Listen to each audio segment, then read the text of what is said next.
एक किसान दिन रात मेहनत करके 2 वक्त की रोटी का इंतजाम कर पाता था। किसान एक सेठ के यहाँ काम करता था, लेकिन एक दिन इस सेठ ने किसान से गुस्सा होकर उससे अपनी यहाँ से निकाल दिया और उससे दिए गए खेतों को वापस छीन लिया। ये किसान काफी दुखी हो गया और इस सोच में पड़ गया कि आखिर ये कैसे 2 वक्त की रोटी जोड़ पाएगा। इस किसान का घर बेहद छोटा था और घर के आसपास थोड़ी सी ही जमीन थी जिसमें जंगली घास उग रही थी। सेठ के यहाँ से निकाले जाने के गम में ये किसान रोज चुपचाप बैठा रहता था और यही सोचता था कि आखिर कैसे पैसे कमाए जाए। तभी एक दिन इस किसान के घर एक माली आया। माली ने किसान ने बताया कि वो सेठ के यहाँ काम करता था, मगर सेठ ने उसे निकाल दिया। उसके पास कोई भी काम नहीं बचा है। तब माली ने किसान के घर को अच्छे से देखा और उससे पूछा, तुम्हारे घर के आसपास ये जो जमीन है ये किसकी है? किसान ने कहा, ये जमीन मेरी है। माली ने किसान से बोला, तुम इस जमीन पर खेती क्यों नहीं करते?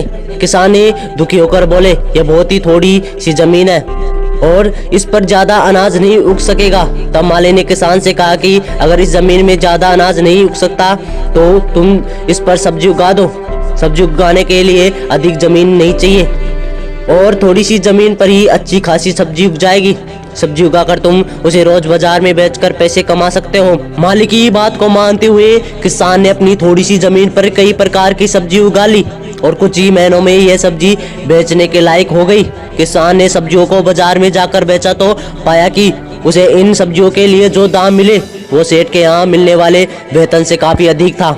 किसान को काफी खुशी हुई और उसने अपनी जमीन पर सब्जी उगाने का काम शुरू कर दिया। इस तरह से किसान कुछ ही सालों में एक जमींदार बन गया और उसने पैसे कमाकर और जगह भी जमीन खरीद ली, वहाँ पर भी सब्जी उगाने का व्यापार शुरू कर दिया। इस कहानी से हमें यह शिक्षा मिलती है कि अक्सर हम लोग नौकरी की तलाश में रहते हैं, लेकिन अगर हम चाहे तो खुद से ही अपना व्यापार शुरू कर सकते हैं, जैसे कि इस किसान ने सब्जी उगाकर अपना व्यापार शुरू किया। इसलिए बाधा आने पर निराशा न होकर कोई बेहतरीन विकल्प निकाले। दोस्तों, मैं आशा करता हूँ यह कहानी आपको अच्छी लगी होगी।